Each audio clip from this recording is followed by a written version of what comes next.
Hello students, ये हमारा सामाजिक विषय का तीसरा अध्याय खनिज एवं शक्ति संसाधन का। अभी तक हम लोगों ने यहाँ तक हमने परंपरागत ऊर्जा के स्रोत के विषय में पढ़ा है। अब आइए हम लोग पढ़ते हैं, ये जीवाश्म ईंधन तक हो चुका था, तो अब लोग हम पढ़ते हैं कोयला। देखिए क्या है, करा यह बहुतायत में पाए जाने वाला जीवाश्म ईंधन है। ये भी कोयला भी क्या है, एक प्रकार का ईंधन है ना। और किस प्रकार का है, जीवाश्म ईंधन है। इसका उपयोग घरेलू ईंधन उद्योग जैसे लोहा और इस्पात, वाष्प इंजनों और विद्युत उत्पन्न करने में किया जाता है। करा कोयला से प्राप्त विद्युत को तापीय ऊर्जा कहते हैं। जो कोयले से विद्युत प्राप्त होता है उसे हम तापीय ऊर्जा कहते हैं। फिर करा कोयला जिसका हम आज उपयोग कर रहे हैं, वह लाखों वर्षों पूर्व विशाल फर्न और दलहन कि पृथ्वी की परतों से दबने से हुआ है ना। पृथ्वी की परतों में दबने से हुआ कोयला, इसीलिए अंतर्निहित है ना, अंतर्हित धूप के रूप में जाना जाता है। अब खरा देखिए, यहाँ पर तापीय ऊर्जा संयंत्र का दृश्य है। अगर फिर अगले पेज पे चलते हैं, करा कि विश्व में अग्रणी कोयला उत्पादक देशों में चीन सबसे ज़्यादा, उसके बाद फिर आपका अमेरिका, उत्तरी संयुक्त राज्य अमेरिका, जर्मनी, रूस, दक्षिण अफ्रीका और फ्रांस है। कर भारत के कोयला उत्पादक क्षेत्र जैसे रानीगंज पश्चिम बंगाल में तथा झरिया, धनबाद, कोबरो झारखंड में है। ये जैसे झरिया, धनबाद, कोबरो ये सब झारखंड में है ना। तो चलिए देखते हैं। फिर बोला है पेट्रोलियम, ये भी एक प्रकार का ईंधन है। देखिए कर पेट्रोलियम, पेट्रोल जिससे आपकी कार चलती है, तथा तेल जो आपकी साइकिल को चरमराने से रोकता, मतलब टूटने से रोकता है। दोनों की शुरुआत गाढ़े काले और द्रव से होती है ना, जिसे हम पेट्रोल कहते हैं, पेट्रोलियम कहते हैं। यह सैलों की परतों के मध्य पाया जाता है। इसका वेधन अपतटीय और तटीय क्षेत्रों में स्थित तेल क्षेत्रों में किया जाता है।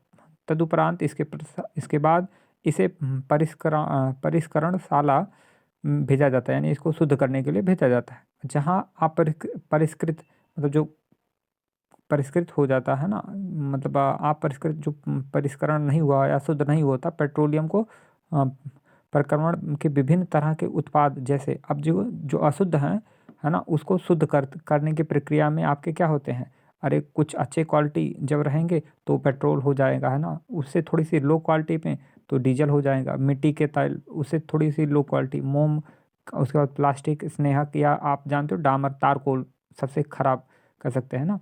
उसके बाद करा पेट्रोलियम और इससे बनने वाले उत्पादों को काला सोना कहा जाता है, क्योंकि ये क्योंकि ये बहुत अधिक मूल्यवान है। पेट्रोलियम के मुख्य उत्पादक देश ईरान, इराक, सऊदी अरबिया और कतर हैं, यानी क्या मुस्लिम कंट्रीज लगभग। देखिए ईरान भी है, इराक भी है, सऊदी अरब, कतर, ये सब काफ़ी अच्छे मतलब तेल उत्पादक हैं है ना। करा मुख्य ये अन्य मुख्य उत्पादक में संयुक्त राज्य अमेरिका यानी अमेरिका, रूस, वेनेजुएला और अल्जीरिया ये सब हैं। भारत में इसका उत्पादन क्षेत्र असम में डिगबोई, मुंबई में बॉम्बे हाई और कृष्णा नदी, गोदावरी नदी डेल्टा, नदियों के डेल्टा पर है। अब कह रहा प्राकृतिक गैस है ना, जो आप लोग जानते होंगे, जिसे आप लोग मानते हो एलपीजी, ऐसा सब है ना। प्राकृतिक गैस पेट्रोलियम निक्षेपों में पाई जाती है और तब निर्मुक्त होती है। निर्मुक्त मतलब निकलती है। फिर जब परिष्कृत तेल को धरातल पर लाया जाता है तो इसका उपयोग घरेलू और वाणिज्य ईंधनों के रूप में किया जाता है। रूस, नॉर्वे, यूके और नीदरलैंड प्राकृतिक गैस के उत्पादक देश हैं, यानी यहाँ पर बहुत ज़्यादा मिलता है। करा भारत में जैसलमेर, कृष्णा गोदावरी डेल्टा, त्रिपुरा और मुंबई कुछ अपट तटीय क्षेत्रों में प्राकृतिक गैस संसाधन है। कर विश्व में बहुत कम देश के पास प्राकृतिक गैस के अपने पर्याप्त भंडार हैं। कर हमारे द्वारा जीवाश्म ईंधनों को उपयोग तीव्र विधि ने चिंताजनक दर से इसकी समाप्ति तक पहुंचा दिया, इसे समाप्ति तक पहुंचा दिया। इन ईंधनों को जलाने सॉरी इन ईंधनों के जलने से निकलने वाले विषैले प्रदूषक भी चिंता का विषय है। जीवाश्म ईंधन का अनियंत्रित जलना अनियंत्रित टूटी के टपकने के समान है ना। जैसे पानी गिरता है, जब कोई ज़रूरत नहीं फिर भी पानी गिरता रहता है, टपकता रहता है ना, जो अंततः सूख जाती है। यानी अब कह रहा है, इससे हमारा ध्यान ऊर्जा के विभिन्न गैर परंपरागत स्रोतों के दोहन की ओर बढ़ाया जो कि इस जीवाश्म ईंधन को अस्वच्छ विकल्प है। अब चलिए देखते हैं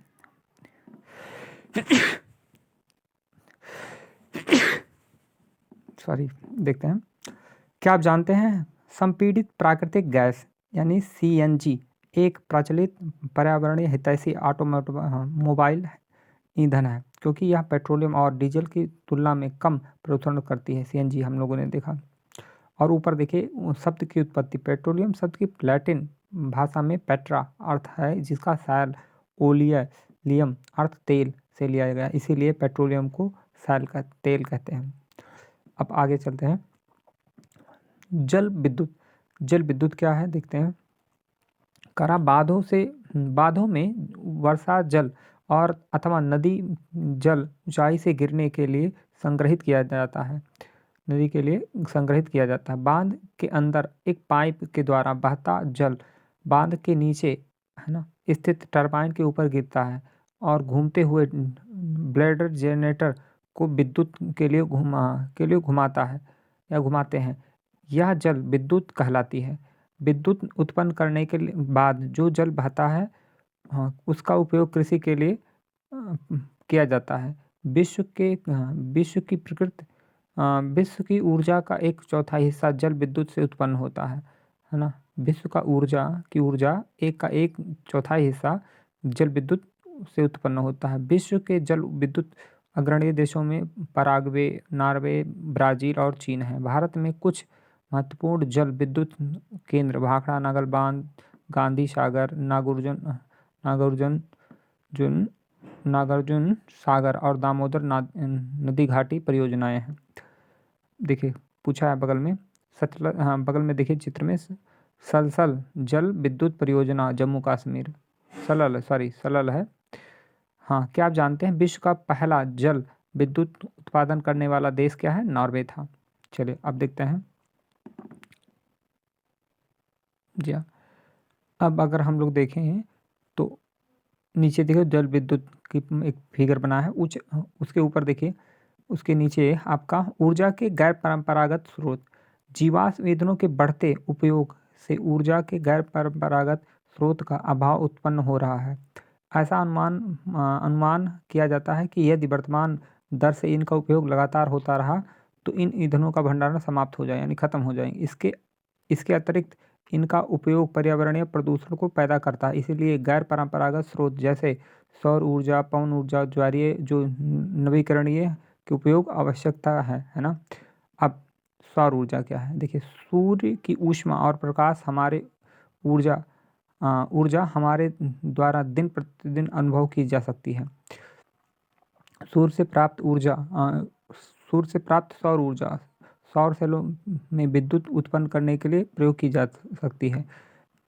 इनमें से कई सेलों को सौर सेल पैनलों के तापमान और प्रकाश के लिए शक्ति उत्पन्न करने के लिए जोड़ा जाता है। धूप की प्रचुरता वाले उष्ण कटिबंधीय देशों में के लिए सौर ऊर्जा का उपयोग की प्रौद्योगिकी बहुत लाभदायक है। सौर ऊर्जा उपयोग द्वारा सौर तापक और सौर कुकर, सोलर ड्रायर और साथ साथ बहुत समुदाय की रोशनी देने वाले बहुतायत संकेतों में भी हैं। चलिए अब यहाँ पर हम पढ़ लेते हैं। विश्व का प्रथम सौर और पवन चलित बस अड्डा स्कॉटलैंड में, यानी वहाँ किससे चलता है? सौर ऊर्जा के माध्यम से विद्युत उत्पन्न की जाती है और उसी से वहाँ पे बसें चलती हैं। अब आगे देखते हैं। बोला है पवन ऊर्जा। यहाँ पवन ऊर्जा से लाभ क्या है और हानि क्या है? करा प्रदूषण मुक्ति। यहाँ पहली बात तो पवन ऊर्जा से प्रदूषण नहीं होता। और फिर क्या बोला है? एक बार स्थापित हो जाने पर विद्युत उत्पन्न की कम लागत और मतलब एक बार स्थापित होने के बाद विद्युत की कम लागत मतलब ऊर्जा वो उत्पन्न करने के लिए ऊर्जा जो क्या पैसा है वो कम लगेगा। फिर बोला है सुरक्षित और साफ होता है। पर हाँ, लेकिन क्या होता है ध्वनि प्रदूषण यानी इससे तेज हवा मतलब वो क्या बोलते हैं आवाज़ निकलती है। पवन चक्कियों द्वारा स्थापित करना महंगा है और पवन चक्कियों को लगाना बड़ा महंगा है। खरा रेडियो और दूरदर्शन के प्रसारण संकेतों के व्यवधान और ऐसे में दूरदर्शन और ये सब का जो प्रसारण होता है उसमें समस्या करती है। पक्षियों के लिए हानिकारक और पक्षियों इस पर टकरा के मर भी सकती हैं या उनसे हानि हो सकती है, उनको क्षतिग्रस्त चोट लग सकती है। अब करा ऊर्जा, सौर ऊर्जा और ज्वारीय ऊर्जा। इसमें देखिए खरा सौर ऊर्जा से क्या लाभ है। खरा असाम असमाप्य मतलब ये समाप्त नहीं हो सकते। हानि क्या है खर्चीला, थोड़ा सा सौर ऊर्जा थोड़ा सा खर्चीला है। पर और दूसरी बात इसका लाभ क्या है भाई प्रदूषण मुक्त है, यहाँ प्रदूषण बिल्कुल नहीं होना सौर ऊर्जा में। लेकिन क्या हानि इसमें सौर ऊर्जा है कि विसरित होने पर ऊर्जा की बर्बादी यानी क्या जब उपयोग नहीं है तो ऊर्जा की बर्बादी होती है। चलिए लाभ ज्वारीय ऊर्जा, ज्वार भाटा जो होती है उनसे करा लाभ प्रदूषण मुक्त है। वन्य जीव के आवास सॉरी हाँ ये भी आसाम में समाप्य है मतलब समाप्त नहीं होने वाला।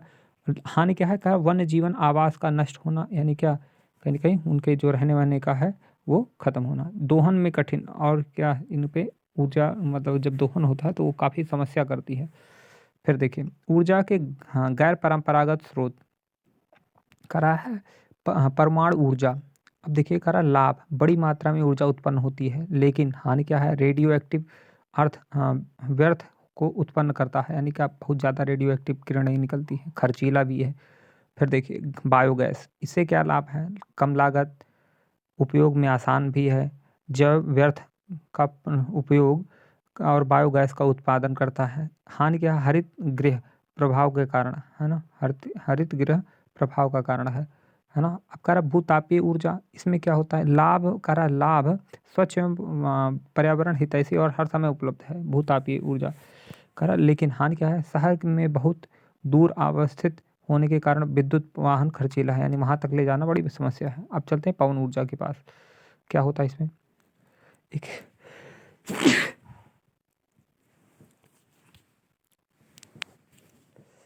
चलिए करा पवन ऊर्जा एक असमाप्य स्रोत है जो खत्म नहीं होना। पवन चक्कियों का उपयोग अनाजों को पीसने और जल निकालने के लिए चिरकाल से चला आ रहा है। वर्तमान मतलब बहुत पहले से ऐसा प्रावधान या ऐसा चलता है, हम लोग हमारे जो पूर्वज लोग ऐसा करते आ रहे हैं। वर्तमान समय पवन चक्कियों में तीव्र तीव्र गति से चलती हवाएं पवन चक्की को घुमाती हैं जो विद्युत उत्पादन के करने के लिए जनरेटर से जुड़ी होती हैं। पवन चक्कियों के समूह से युक्त पवन फार्म तटीय क्षेत्रों और पर्वत घाटियों में जहाँ प्रबल और लगातार हवाएं चलती हैं वहाँ स्थित हैं। पवन farm Netherlands, Germany, Denmark, UK या यूएसए यानी अमेरिका, यूके मतलब इंग्लैंड है ना, यूनाइटेड किंगडम जिसे बोलते हैं, और यूएसए का मतलब होता है अमेरिका, और तथा स्पेन में पाए जाते हैं जो पवन ऊर्जा उत्पादन में उल्लेखनीय है मतलब ये ज़्यादा उत्पादन करते हैं। परमाणु ऊर्जा क्या है देखते हैं। परमाणु ऊर्जा में क्या है आपके पास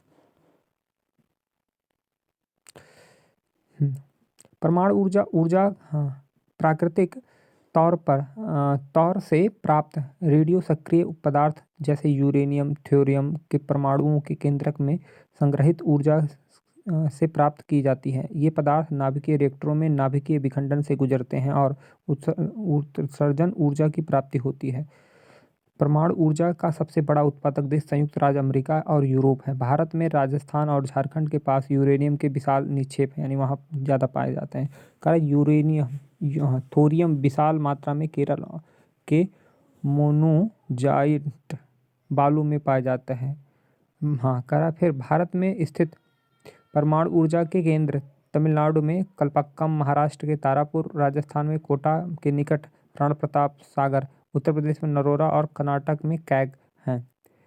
अब देखिए बगल में क्या दिया सौर कुकर। कार कार की एक पुरानी ट्यूब लें और इसमें हवा भरकर लकड़ी के एक चबूतरे पर रखें। लकड़ी के चबूतरे पर एल्युमिनियम के नालीदार बर्तन को बाहर से काला कर दें और इसमें 1 कप चावल के साथ 2 कप जल मिलाएं। इसके एक ढक्कन को बंद करें और दूसरे और इसे ट्यूब के भीतर के हिस्से में रख दें। अब शीशे के एक फ्रेम से ट्यूब के ऊपर रख दें और इसे धूप में खड़ा कर दें। शीशे के फ्रेम को खड़ा करने के बाद हवा में ना तो हवा अंदर आ सकती है ना ही बाहर जा सकती है, जबकि सूर्य की किरणें से धीरे ट्यूब से घिरी इस बंद खाली जगह में रोक ली जाती हैं। यह बाहर नहीं निकल पाती। तापमान धीरे धीरे बढ़ता है जिससे कि इसमें रखा चावल समय से पक जाता है। अब चलिए भूतापीय ऊर्जा करा तापमान। करा ताप ऊर्जा जो पृथ्वी के से प्राप्त होती है भूतापीय ऊर्जा कहलाती है। वो जो ऊर्जा जो कि पृथ्वी के ताप से प्राप्त होती है वो भूतापीय ऊर्जा कहलाती है। पृथ्वी के अंदर गहराई बढ़ने के साथ ही तापमान में लगातार वृद्धि होती जाती है। कभी कभी यह तापमान ऊर्जा भू सतह के पर गर्म जल के झरने के रूप में प्रकट होती है। यह ताप ऊर्जा शक्ति उत्पादन करने में प्रयुक्त की जाती है। वर्षा में गर्म जल के स्रोत के रूप में भूतापीय ऊर्जा खाना बनाने, ऊर्जा प्राप्त करने और नहाने के प्रयोग में लाई जाती है। यूएसए विश्व का सबसे बड़ा भूतापीय ऊर्जा संयंत्र है। इसके बाद न्यूजीलैंड, आइसलैंड, फिलीपींस और मध्य अमेरिका है। फिर बोला है अमेरिका में भूतापीय ऊर्जा के संयंत्र भारत में भूतापीय ऊर्जा के संयंत्र हिमाचल प्रदेश के मणिकर्ण और लद्दाख में पूगा घाटी में स्थित है। चलिए देखते हैं।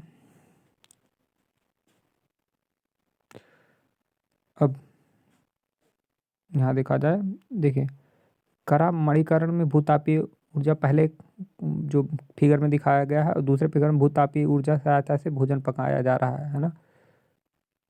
अगर नीचे देखिए भूतापीय ऊर्जा कैसे, नीचे आपके टरबाइन लगाए गए हैं, मतलब वो मतलब पाइप के जगह पे नीचे दरारें हैं और फिर आपके पाइप के माध्यम से पानी ऊपर जा रहा है। तो यहाँ टरबाइन लगा, जनरेटर लगा है ना। तो देखिएगा करा कि ज्वारीय ऊर्जा बोला कि क्या होता है ज्वारीय ऊर्जा। करा ज्वार से उत्पन्न ऊर्जा को ज्वारीय ऊर्जा कहते हैं। इस ऊर्जा का विदोहन समुद्र के सकरे मुहाने में बांध के रूप में निर्माण किया जाता है। उच्च ज्वार के समय ज्वारों की ऊर्जा का प्रयोग बांध में स्थित टरबाइन को घुमाने के लिए किया जाता है। रूस, फ्रांस, भारत में कच्छ की घाटी में विशाल ज्वारीय मिल पाई जाती हैं। देखिए यहाँ पर आपका यहाँ टरबाइन लगा हुआ है, ज्वार है। ज्वार भाटा जब भिन्न होता है तो तीव्र गति से होता है तो ये टरबाइन घूमने लगती है ना। जनरेटर है, टरबाइन है ना, ये घूमने लगती है। जैसे मतलब कहते हैं वेव तेज होते हैं तैसे शुरू हो जाता है। अब चलिए बायोगैस क्या होता है। करा जैविक अपशिष्ट जैसे मृत पौधे, जंतुओं के अवशेष, पशुओं के गोबर, रसोई के अपशिष्ट को गैसीय ईंधन में बदला जा सकता है। इसे बायोगैस कहते हैं।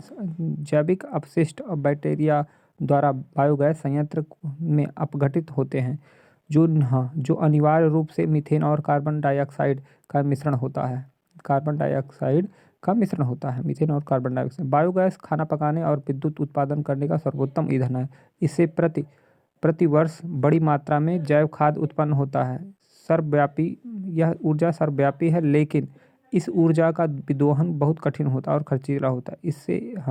इसमें प्रत्येक व्यक्ति को ऊर्जा नष्ट न करके एक भिन्नता ला सकता है।